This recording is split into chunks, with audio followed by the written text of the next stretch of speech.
Good time. Good evening, everybody. Thank you for joining us. We are privileged to have Dan Asher with us this evening, who's going to tell you everything you ever wanted to know or didn't know, want to know about standardized testing, the new digital SAT, the ACT, which hasn't gone digital yet, but it's just a matter of time, I imagine. And then we'll have time for questions and answers at the end. Feel free to put questions in the chat. Damir and I will be monitoring that during Dan's presentation and answering those that we are comfortable answering and leaving those that we aren't comfortable answering up to Dan when he's done with his presentation. So Daniel Asher has been a professional educator since 1988. He began tutoring students while in graduate school and enjoyed it so much, the one-on-one instruction that is, so much that he decided to enter the field upon finishing his degree. In 1992, he founded A+ Test and Prep and Tutoring at home, out of his home. Today, the company has 35 tutors who work out of 3 different locations, clients' homes, online, and at schools throughout the Philadelphia area. A+ specializes in one-to-one ACT and SAT prep. In addition, they offer executive function coaching and instruction in all school subjects. A+ serves more than 600 clients a year and runs test prep and study skills classroom programs at schools and community organizations throughout Greater Philadelphia. Without further ado, I'll give you Dan Asher. Okay, thank you so much, Michael. Thanks for the opportunity to speak with everybody today. And I would encourage you to put any questions you have in the chat. I want to try to make this as interactive as possible. And, I love questions. So, yeah, please go ahead and do that. Okay, so you should be able to see my slide here. So we're going to be talking about the different college admissions exams. I believe, if I understand correctly, that most of you are parents of students in grades 9 and 10. So that's my assumption. And hopefully, I'll be able to give you information, especially if it's the first go around for you, if you don't have an older child. Hopefully this will be useful information and stuff that you sort of don't know about yet. Okay, so the first thing we're going to talk about is test optional policies. Basically, going back several years now, prior to COVID, the vast majority of colleges were not test optional, and so SAT or ACT scores were required for your college application. When COVID hit, there were a lot of kids who were not able to take either the SAT or ACT because the exams were just not made available. Kids couldn't attend in person, so a lot of tests were canceled. And at that time, the colleges decided that they would make the tests optional. And so, because that happened, a lot of colleges decided they were going to run like a 2 to 3 year experiment with test optional admissions to see how it goes. They didn't really have a choice in the matter. They kind of had to do that. And so most colleges are still test optional. There's a handful of colleges that absolutely require tests. So right now, I would say it's more or less, at the moment, kind of a permanent change. So it's definitely something that you have a choice in the matter.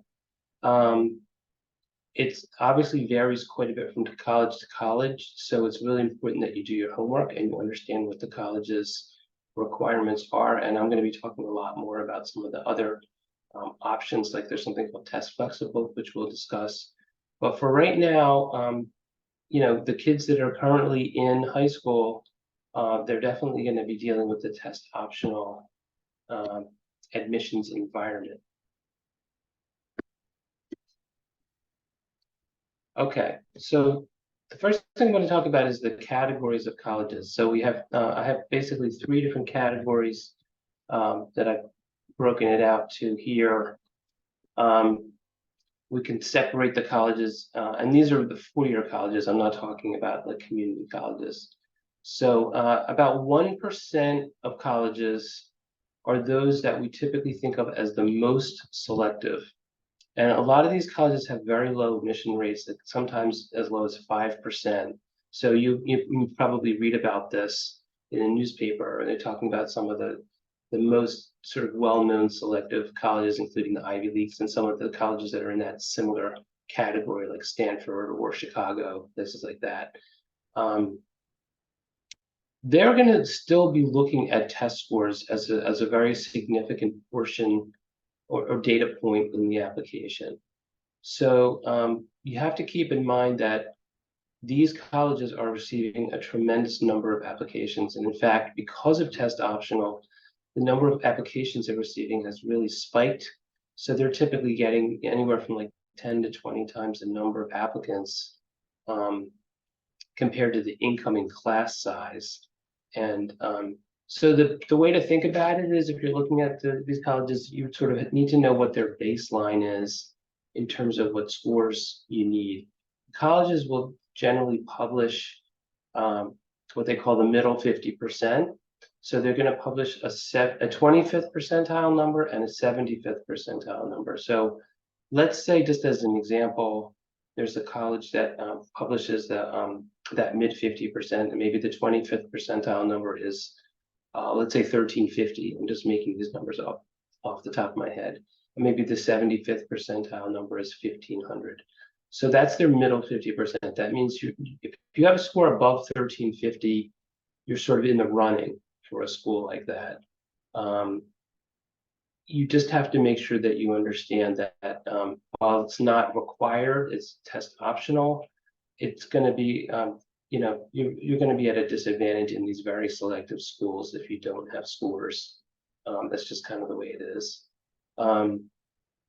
So you can look schools up, like if you look up Princeton or Tufts and you go to their website, you'll see that they report the test score ranges for students that have been admitted.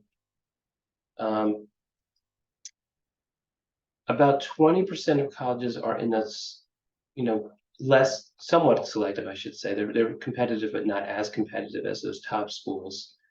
So I put them on the competitive list, but not uber competitive.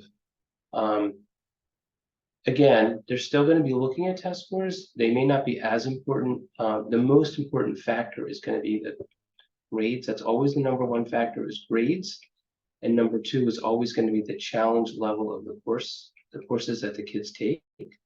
So what you want to see is kids taking the courses that are challenging, sort of the most challenging courses that they can reasonably take. We don't want kids struggling or sinking. But also we don't want to see kids that are not challenging themselves enough. So basically, again, grades, challenge level of courses, and they're looking for a consistent record of achievement, and also improvement. So if you have a student who's in ninth grade and they're not doing as well as they could be doing, if you can see over time that their grades and their achievement gets better as they go into the other grades, they go into 10th and 11th grade, and you can see they're improving, that's good. Colleges are happy to see that. So it's not like you have to be perfect. If they can see that you're improving and you're getting to the point where you are working at your potential, then they're going to be happy with that. And then the other things, the least selective schools, about 80% of the colleges are really in that less competitive category and accept a very high percentage of applicants. So the kids we typically tend to work with are applying to the most competitive colleges, but they also have some of those what we would call the safety schools in their in their target list. Those safety schools are you're likely to get in. You may not even need scores, but having better scores can also give you an advantage in those colleges, especially those that have merit aid available. So that's another significant piece of this whole thing with the test scores, is that if you're applying to colleges that do offer merit money, the high SAT or ACT scores can really be significant in helping you achieve that.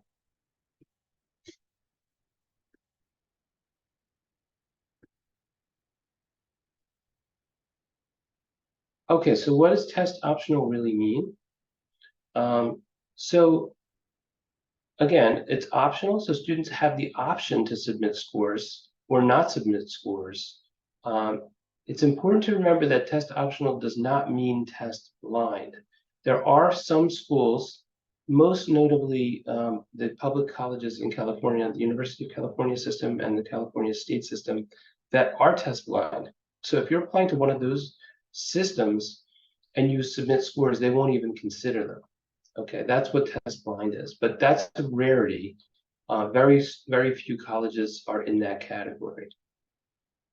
And most colleges are going to consider the test scores, if you supply them. If you don't supply test scores, they're basically going to, sort of understand that the scores are not that good and that they're not really at the level that they're looking for.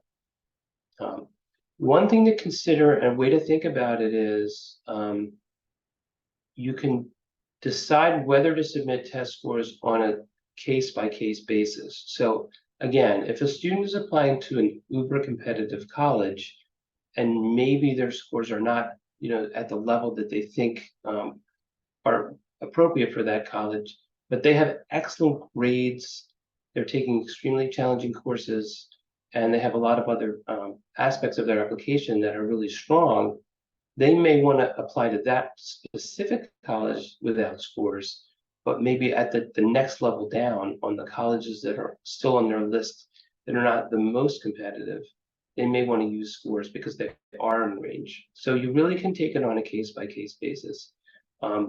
It's one way of thinking about it is when you're applying to a college, you want to put your best foot forward. So, each aspect of your application, which includes your transcript, but also the essays. There's a lot of writing that kids have to do for these applications. So you have the common application essays, and then you have supplemental essays. These are shorter essays that are written for each specific college. That's also a really important part of your application. So the tests, which we're focusing on tonight, and that that I specialize in dealing with, is one aspect.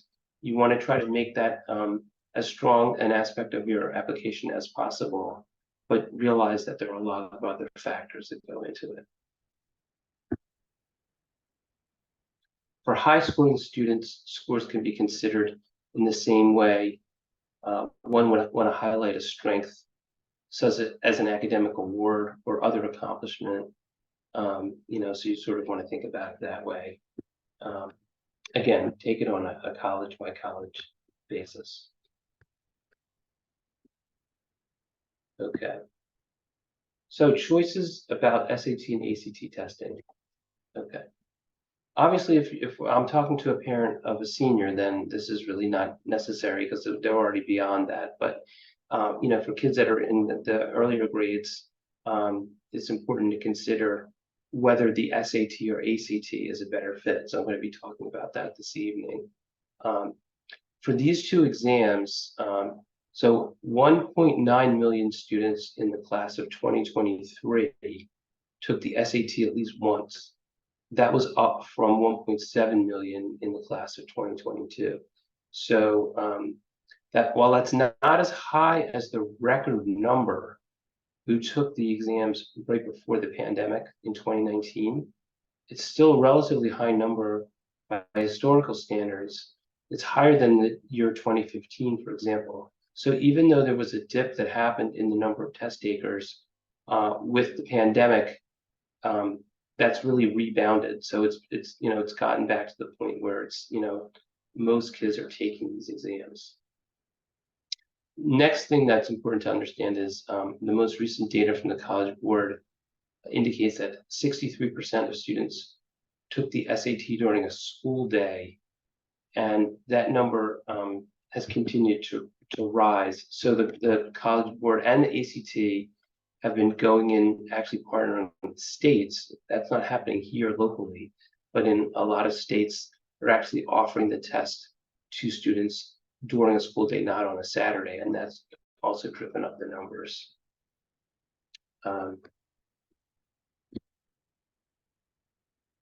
It's also important to remember that high-scoring students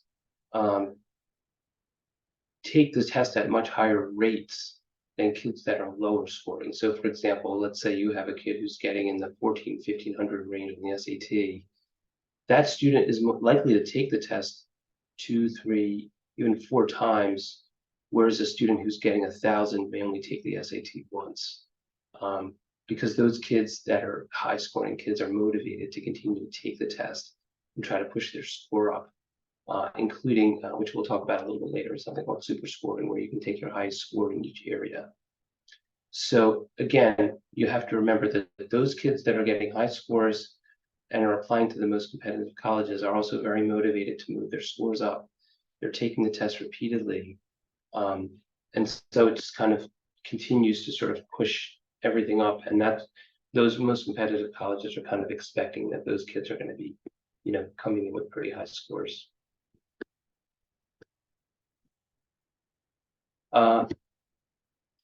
Again, like I mentioned earlier, with the test optional policies, colleges are receiving a much larger number of higher scores in general compared to lower scores, because kids who don't, score that well, they may actually submit scores with their applications. So you have to keep that in mind as well when you look at all these numbers. When the colleges publish their scores, they're going to be showing the scores of the kids who actually submit, and so those are going to tend to be high. So this has a perverse effect of making average test scores seem actually higher than they really are. The colleges are motivated to do this because they want their application rates to remain high and what they call their yield to be low, to basically to protect their selective reputation. So there's a game that they're playing where they're trying to make it seem like they're extremely competitive. It's hard to get in, and the kids who go there get very high scores. So they want their average scores to be high. Again, they're showing the scores of the kids who are submitting, and they tend to be higher than the ones who don't submit. So it's good for them, it's good for colleges, but it does make the situation more difficult for those that are applying. So you just have to keep that in mind when you look at these quote unquote average scores. Now, when you have your test scores, you have a lot of control over how you're going to use them. Again, you can choose to submit or not submit based on all the factors affecting your application.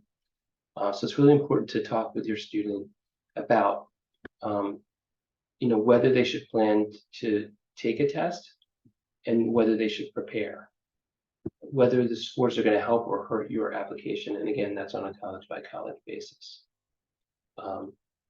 Do high scores make you a more attractive applicant?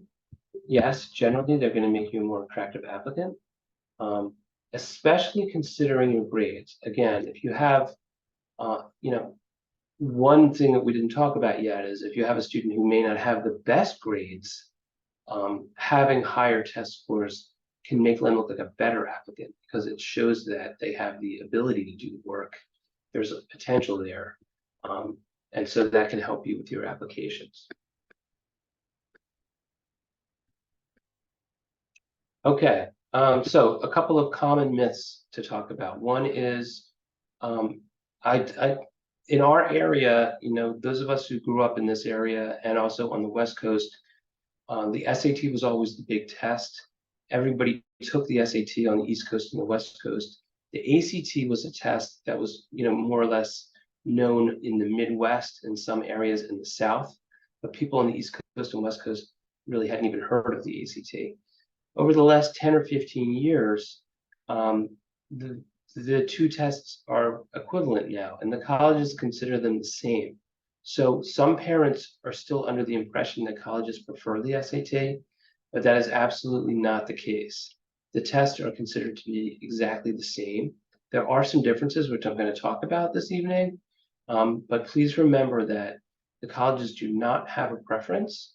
So we recommend that kids take a crack at a practice ACT as well as a practice SAT, so we can help you compare them and figure out which test is a better fit. Second myth is that colleges prefer well-rounded applicants. I think in the old days that was the case. They were looking for kids that had a lot of different interests. Nowadays, they're looking for kids that have a much deeper area of interest. You don't have to have a million activities. Now, some kids do try a lot of different things because they're figuring out what they're interested in, and that's fine. But at a certain point, you want to make a commitment to, one or two or three things that you're really interested in, and show that you've, spent some serious, time doing that thing, whether it's a volunteer activity, a sport, a job, those kinds of things. And also, if you can show that you've gotten into kind of a leadership role, that's also really beneficial. So again, don't feel like you have to be involved in a million different things. Get involved in a few things, but spend some time really focusing on those things. And again, the third myth here is about test scores. Test scores are important, but they're not as important as grades and the challenge of the curriculum that I talked about before. So it's important to remember that while you got to do well in these tests, you got to also, more importantly, get good grades and challenge yourself academically. Okay, so now we're going to talk about the different tests. So the first test is the PSAT, and the PSAT is the test that's used as the National Merit Scholarship Qualifying Test, NMSQT. And the PSAT is generally given in October of, most kids will take it as sophomores and juniors. Only the test you take as a junior is the one that's going to actually count for the National Merit Program. Okay, but it's taken in October, so the kids who took it the last month have just gotten their scores back. I'm sure a number of the parents on this call have kids who just got their scores back. The idea of the PSAT is just to give you an early idea of how your kid might score on this test, on the SAT. It doesn't count for anything unless you get a really, really high score, and then you could potentially qualify for the National Merit Program. The National Merit Scholarship isn't, the scholarship itself, there are a very, very small number of people who actually get the scholarship. But if you are a semifinalist based on your PSAT scores, that's a very big honor. And again, it can help you with your college applications. It can help you get, into that category of being potentially considered for merit scholarships when you get to college, when you get there. One thing to remember about the PSAT is, just to reiterate, the SAT, in case you don't know, the maximum score in the SAT is 1600, and that's broken in half. So the maximum score on the math portion of the test is 800, and on the verbal portion, the reading and the writing, is also 800. So you combine those two numbers to get your maximum score of 1600. On the PSAT, it's on a different scale. The maximum score in each of those two areas is 760. So you can get 760 maximum in math and 760 on the verbal side, the reading and the writing. And so your maximum overall score is 1520. And there's something called a selection index, which I'm not going to get into a lot of detail on that, but basically that's what's used to determine if you're going to be a National Merit semi-finalist when you take your junior year PSAT. The one thing to keep in mind is you have to have very high scores on the PSAT to be in that category. And secondly, the selection index is weighted towards the verbal score. So you take a look at your math score and your verbal score, and basically you double the verbal score and add it to the math score to get the selection index. So it's going to be 2/3 based on your verbal score. So if you're a strong math student, that's really great on the SAT. But on the PSAT, if you're in this situation where you're trying to qualify for the National Merit Program, you also have to have extremely strong scores on the verbal side. So just keep that in mind. If a parent has questions about that specifically, let me know and I can talk to you about it. Like if you just got your scores back and you want to see like how close you are based on the selection index, let me know and I can sort of help you understand that. But again, it's weighted more towards the verbal side. For the class of 2022, the selection index was well, the number was 218, and again, I'm not going to get into the calculations, but it actually had gone down because of COVID. We actually saw the selection index number go down because the kids' scores were a little bit lower than they had been prior to COVID, and we've definitely seen that a lot in our office. That kids, especially on the math side, they're not as strong as we might expect them to be because some kids lost out. I think that we're starting to get past that now because of the time that's passed since COVID, but we've definitely seen a lot of kids whose math skills are not where they should be because they really missed out during COVID. Okay, SAT. So we talked about the PSAT. You're going to take that in the fall of your sophomore year and your junior year. And then the SAT, if you take the SAT, you'll take it in either the fall or spring of your junior year. Most of the students we work with, like I mentioned before, we'll have them take a practice SAT. So we have a lot of kids taking the practice SAT this Saturday at GFS, kids that are in the sophomore and junior classes. So we'll see how they do on that. And then we recommend kids take a practice ACT. A lot of the students we work with will take a practice ACT in the spring of their sophomore year. So if you have a student that's currently a sophomore and he or she is going to take this practice SAT this Saturday, we would recommend at the end of the school year taking a practice ACT and possibly taking another practice SAT at that point. So we can help you understand, compare the two scores and see which test is better fit. And then once you figure out which test is better fit, then we can look at what you want to do in terms of preparing for the exam. This past summer, we had a very large number of kids who wanted to use the summer to prepare so they could take the SAT or ACT in the fall, was right around the time school started, and in hopes of getting the score they needed and getting through it and getting it over with. You don't have to do it that early. The reason a lot of our students do that is because they're so busy with activities and other things, and also in their junior year, they have a very demanding course load. So some people really like to make use of the summer to prepare when they have a little bit more time.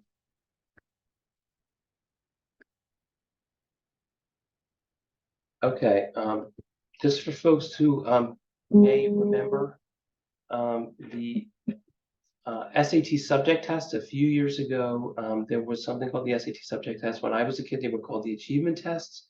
Those are tests you would take in an academic subject. It could be a science like biology or chemistry. It could be math. It could be history. They've been eliminated, so those don't exist anymore. The SAT also eliminated the essay section a few years ago because the colleges were not interested in seeing that. So there was an essay for quite a few years on the SAT. They got rid of it. The ACT still has an essay option, but very, very few colleges are interested in seeing that. So we hardly have any kids who actually prepare for the essay portion of the ACT. So for the most part, you're not looking at the essay on either of these tests at this point. Again, like I mentioned before, kids have a lot of writing that they have to do for their college applications. So colleges have plenty of writing to look at. They don't need the essay on these exams. Okay, again, ACT similarly, like I mentioned before, kids typically take it in the fall or spring of their junior year. They can take it again. They could also take it over the summer if they need to, or in the fall of their senior year if necessary. Most kids are going to get that done in their junior year. So while it's possible to take it again in the fall of their senior year, most of the students are not going to do that. The scoring is on a completely different scale than the SAT, so I'm going to be talking about that a little bit later. The scaled score, it goes from 1 to 36. And the SAT and the ACT, the two organizations, the College Board and the ACT organization, put out something called a concordance table. So if you just do a Google search for the SAT ACT concordance table, it was published in 2018. You'll be able to see, what the equivalences are. So, a score on the SAT has a specific equivalence on the ACT. Again, it's a totally different scale. The ACT also, we'll talk about this in a moment. We'll be talking about super scoring. they actually added it automatically to their school report, the super score. So talk about that. AP exams. So we can talk about AP exams. AP exams are helpful to have because it shows that you've achieved well in the subject, but they're not required as part of the application process. And it's, they're not looked at the same way as an SAT or an ACT score. But it is something that's good to have, because if you get a score of 4 or above, it really reflects well. You can share the scores where you've gotten, a 4 or a 5. You don't have to share the scores if you've gotten a lower score. Again, you have a lot of flexibility in terms of which scores you want to share. And I mentioned earlier something called the test flexible admission. So we'll talk about that, because in some colleges, there are a handful of colleges that will allow you to use them instead of the SAT or ACT. Okay, the testing timeline. So like I mentioned a few minutes ago, you're going to take the PSAT in your sophomore year in October, and then you'll also potentially take AP exams when you're a sophomore if you've taken an AP course, if your student is in that category. Then in the summer before the junior year, like I mentioned a few minutes ago, we want the kids to take, either at the very end of the school year or at the beginning of the summer, we want them to take a practice SAT and a practice ACT. You can see how they did. We can help you understand how those scores compare, figure out which test is better fit, and then make a plan for what you're going to do to prepare, and improve your scores to get the best possible score. Okay, junior year. So now it's junior year. Again, you're going to take the PSAT in October. The PSAT was given in January of 2021. Again, it was weird because of the pandemic, but generally it's only given in October. They're also going to be able to take, like we talked about, the SAT and the ACT. Some kids, like I said before, they're going to prepare over the summer. So they'll maybe complete the whole process by the end of the fall of their junior year. But some kids will take the exam again in the spring. It's typically, if you're taking the SAT, it's typically offered in March, May, and June in the spring. And if it's an ACT, it will be given in February, April, or June. And there's also an opportunity to take an SAT or ACT over the summer. So we kids will typically take the SAT or ACT like 2 or 3 times, because you want to try to get your best possible score. And again, we have the dates here. There used to be a January SAT date that was eliminated back in 2018. So now there are several fall dates, but you won't see an SAT in January. So there'll be October, November, December, and then there'll be a large gap between when you can take it in December 2nd this year, and the next time it's given, which is going to be March 9th. Okay, summer before senior year. If you haven't gotten the score you wanted to get, or for some reason the process was delayed, sometimes kids can't take the test because of illness or something else comes up, they still have the opportunity to prepare over the summer before their senior year and take it in the fall. The SAT test is offered in August over the summer, and the ACT is offered in July. So there's an opportunity these kids could do it. And again, these are the fall test dates for senior year. Okay, so let's talk about score choice. Okay, so like I mentioned before, there's something called super scoring, and there's also score choice. So both exams, SAT and ACT, give you the option of choosing which scores to submit. So I always recommend, when talking to parents, whenever you register for one of these exams, don't put the names of any colleges down that you want the scores sent to. They do give you the option of doing that, but you're really giving up control if you do that. So the best thing is to get all of your scores in before you decide who to send them to and which scores to send. Okay. Most colleges will allow students to choose which scores to send. There are a very, very small number of colleges that say you have to send all of the scores. I've listed a couple here, Georgetown and Yale, but it's rare. So you need to do your homework. You need to know. You still don't have to send the scores You don't have to sign up to send the scores at the time that you register for the exam, though. You could always wait until the end, decide which scores to send. Okay, super scoring. So what is super scoring? Most colleges, but not all, will take the highest score in each section of the SAT. So the SAT only gives you two scores. There's an overall math score and an overall verbal score. So you're going to have a score out of 800 in each of those. The ACT has four sections. There's reading, English, math, and science. And so your super score from the ACT will be your highest score in each of those four areas. And like I mentioned earlier, ACT is going to report that super score by default. ACT, I just pulled up a quote from their website. Colleges set their own policies regarding super scoring. However, ACT will supply at least one full composite score with each super score. In other words, in addition to the super score, they're going to give one sitting of the test. So you can't just send a super score. You have to send at least one, like all the scores you actually got in one sitting of the test. Okay.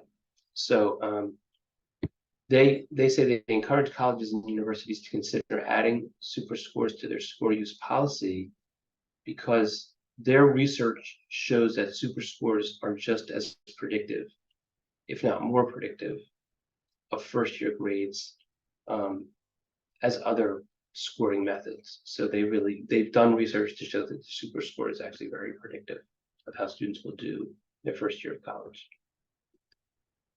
Okay, so now the digital exam. So we're at the point now where we have the digital SAT and the digital PSAT. So the kids who took the PSAT this year were the first group that would have received the digital exam. The digital SAT hasn't been given yet. It's going to be given in March. Just to note, though, if a student lives in another country, they may have already seen it because they rolled out the digital exams a year earlier overseas. The reason they did that is the last time the SAT changed, it was kind of a disaster. There were a lot of glitches. So they decided to roll out these exams overseas before they did it here because so much larger number of kids taking these exams in the USA, obviously, they figured they would sort of try to iron out the kinks in advance. Obviously, there have been, as you know, glitches, and some of the kids were not able to take the PSAT this year because it was a server issue with the College Board. So I'm really hoping that doesn't happen in March, but it definitely remains a possibility. Hopefully they'll be prepared for that. But that's one problem. The digital SAT was designed to deal with other problems. For example, the paper exams, again, this happened overseas where tests were stolen before the tests were given and information was shared. And so one of the reasons they went with the digital exam was to make it much more difficult for that to happen, for people to steal or to cheat. But it also created this new technological barrier. So it has its own set of problems.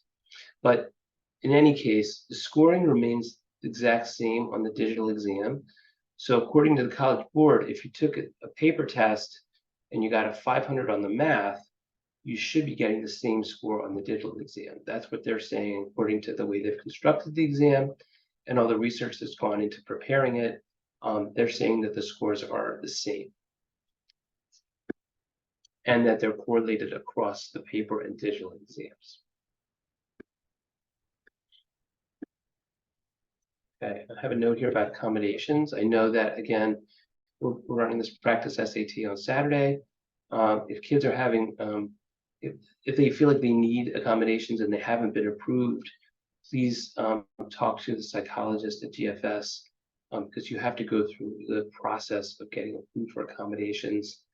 You won't get accommodations on either of these exams if you don't have the appropriate testing, and if you're not getting accommodations already in school on exams. So it's very important to deal with that in advance if that's something that you think you're going to need.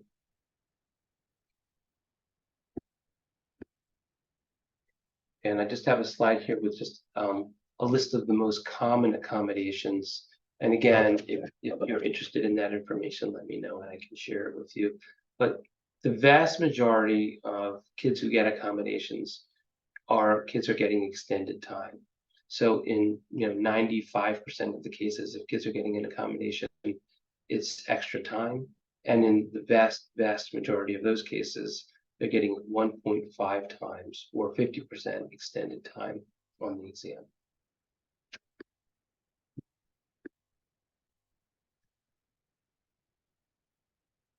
Okay, we talked about AP exams earlier. They're not generally required as part of the college admissions process, but some colleges are test flexible. And I'm going to be talking about two examples that a lot of our students apply to. Colleges are the Drexel and NYU. Okay. The colleges, requirements vary, so it's really important to do your homework and to know what to expect when you look at the different colleges. So we talked about test optional. Most colleges are test optional now, not all, but most. There are a small number that are test blind, like I mentioned, University of California, Cal State. And there's a couple other that I mentioned here, University of Washington and Worcester Polytechnic. But that's rare. And you do have some colleges that are not test optional, like MIT, which does require scores. So there's some schools I mentioned here, Drexel, NYU, and University of Rochester that are test flexible. So what is test flexible? Test flexible means you can choose, instead of providing the SAT or ACT, you can provide some of these other tests. Now, these are actually I've pulled these down from their websites. You can see that it says SAT subject test, which I mentioned earlier, they don't even exist anymore. So, unless a kid took one of those tests a whole bunch of years ago, they're not even going to have those. But you can use AP, you can use IB, International Baccalaureate tests. And then there's some other ones that are possible. Some of these are, unusual tests that kids might see. And then again, something the same from the NYU website with their test flexible policy. So these are options that you could take one of these other tests instead. Okay, so the next thing is, should you consider the ACT? I mentioned to you earlier, I think every kid should at least take a practice ACT, because although in most cases, the scores are going to be relatively similar on these two tests, just because of the way they're designed, we do see kids who do significantly better in a small number of cases, maybe 20% of cases, that they'll do significantly better on the ACT. So it's definitely worth taking a crack at it. And if there is a significant difference, it makes sense to prepare for that test. Take the test that you're going to, be able to shine more on. I'll talk about that a little bit more specifically. It's especially true for some of the weaker math students, because the ACT doesn't have as much math as the SAT. It's only 1/4 math, whereas the SAT is half math.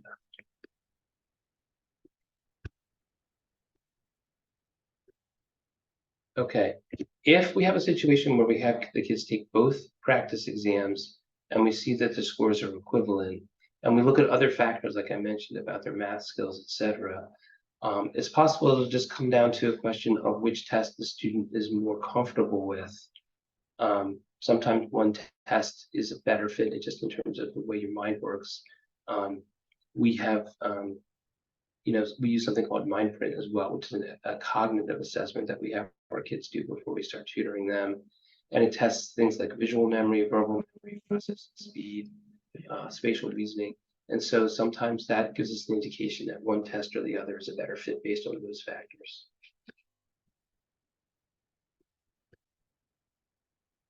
Okay, I don't think you can see this, it's a little bit blurry, but basically what it does is it shows us that here's an example of a student who, based on their Mindprint, again, if their scores are similar on the practice tests, we look at the Mindprint and it shows that, the SAT or the ACT might be a better fit for these reasons, because it does these other measures like abstract reasoning accuracy, etc. So those are things that we look at as well when we help parents make that decision.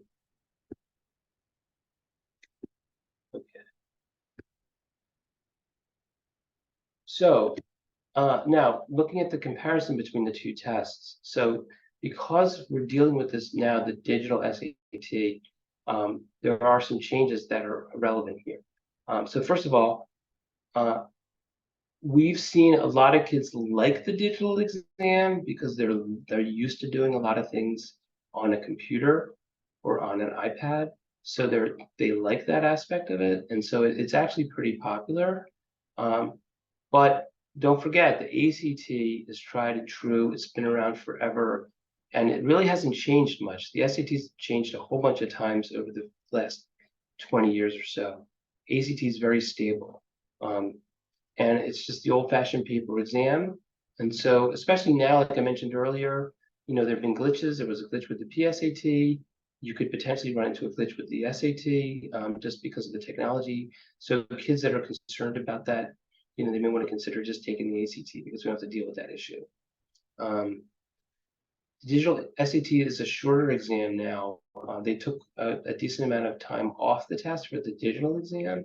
So now SAT is 2 hours and 24 minutes total.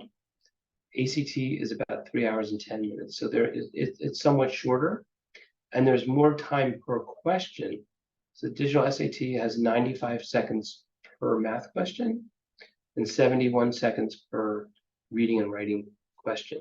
So you can see if you look at this table here, it kind of shows like the time per question.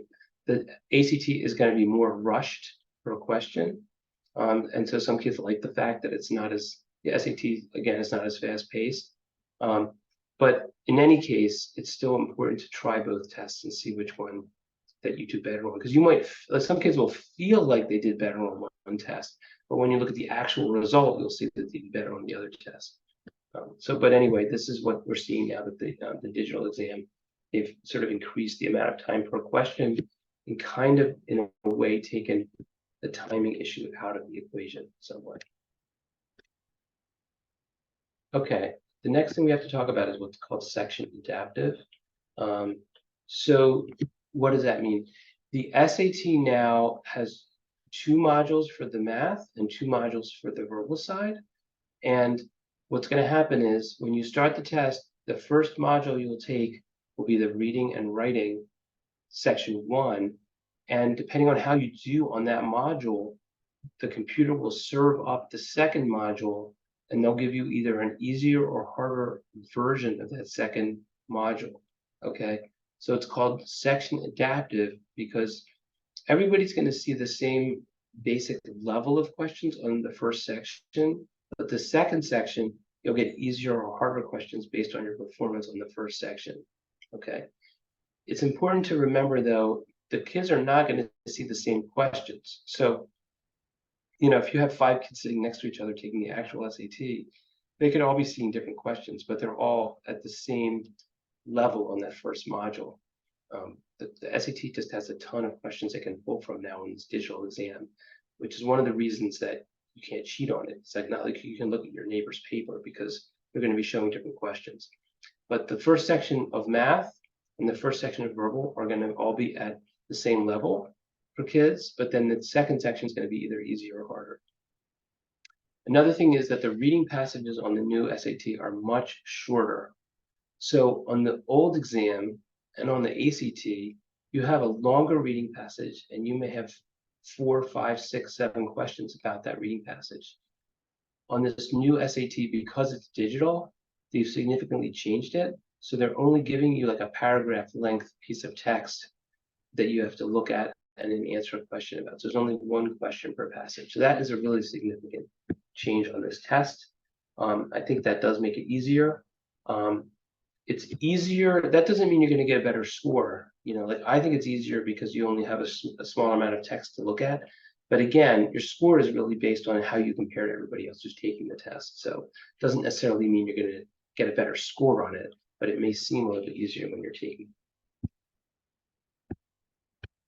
Okay, so a few other things about the comparison between the tests.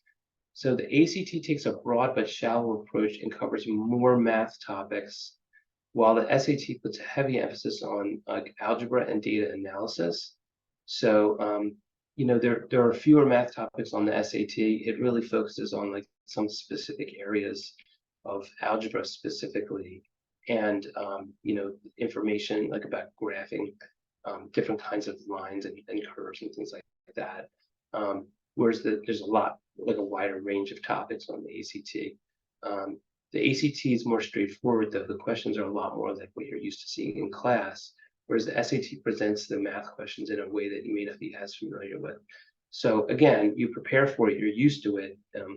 It's just like getting ready for a big athletic event. When you prepare for one of these exams, you have to practice a lot. You get used to the kinds of questions. But on the SAT, the types of math questions you see are going to not necessarily look a lot like what you're used to seeing in your regular math classes.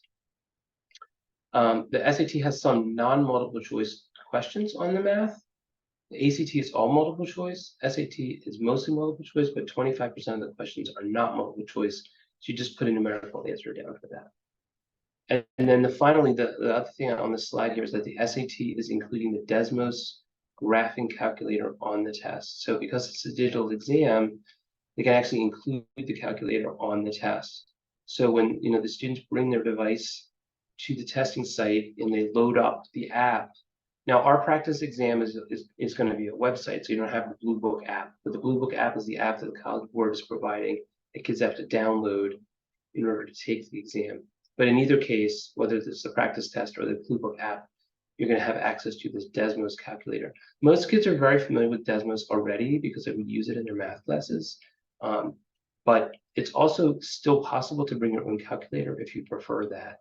But I think most kids are going to be pretty happy using the Desmos calculator. Okay, ACT contains a science section that the SAT does not have. So like I mentioned before, there are 4 sections on the ACT. One of them is science. However, it doesn't require a lot of science knowledge, really. You don't have to be like really that well versed in science. You have to know some basic things about science. You have to understand how an experiment works. You have to know what a hypothesis and a conclusion are, that type of thing. Mainly what you have to do is you have to have good reading comprehension skills, and you have to be able to interpret data that's provided in charts and graphs. That's also on the SAT. It's just not all in one section. It's kind of scattered throughout the SAT exam. Okay, and so finally, this is my conclusion here, and I'll be happy to take any additional questions. Like I mentioned, the PSAT is a good indicator or sort of warning system to let you know how you would do on the test. So it's good to take that and see how you would do. If you do extremely well in the PSAT, you might be eligible for the National Merit Program, which is both an honor, but also potentially could open up some scholarship money for you. We talked about taking the SAT and ACT practice exams after 10th grade, or at the end of 10th grade, or in the summer right after. So you can develop a testing strategy and plan. Make sure you do your homework because every college has a little bit different policy about testing and applications. And make sure you don't send any scores to any colleges until you have all your scores, and then you're just going to make a decision about which scores to send to.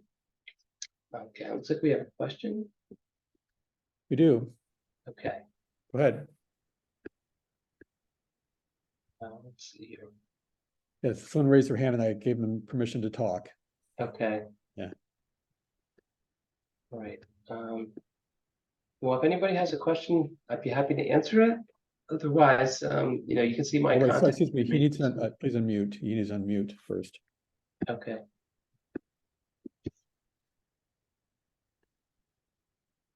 One second. Excuse me.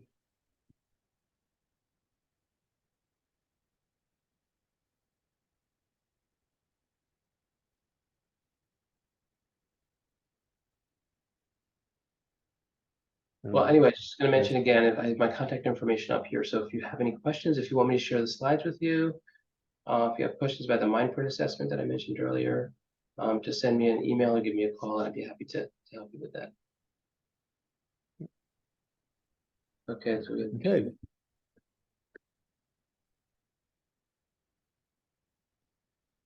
I think that might be it for tonight. Oh, wait, here's another one. I will answer that one separately. That's fine. Okay. Yeah. Anybody else? Okay. Well, feel free to call the college counseling office with questions, or send an email to Dan We thank you all for coming tonight. And wait, one more question. And one of the questions is, are colleges aware when there are accommodations? No, it used to be that the college would put an asterisk next to the scores, that the College Board would ask the scores that they sent to colleges, so colleges would know if the student had accommodations. That is no longer the case. It's a good question, actually. And regarding what the practice test this Saturday, it's too late to register for this Saturday, but if you contact Dan, he can hook you up with another time, correct? Yes, absolutely. Just, yeah, you could just send me an email or give me a call, and I'd be happy to set that up for you. It doesn't have to be done this Saturday. So, I mean, I'm glad we're going to have a good turnout for that, but, you know, we can accommodate you on another date. Yeah. Okay. Okay. All right. Well, thank you so much for the opportunity to speak with everybody. It was a pleasure. Thank you, Dan. Pleasure. Always appreciate it. Thanks All for coming, right. everybody. Good night. Okay. Take care, everybody.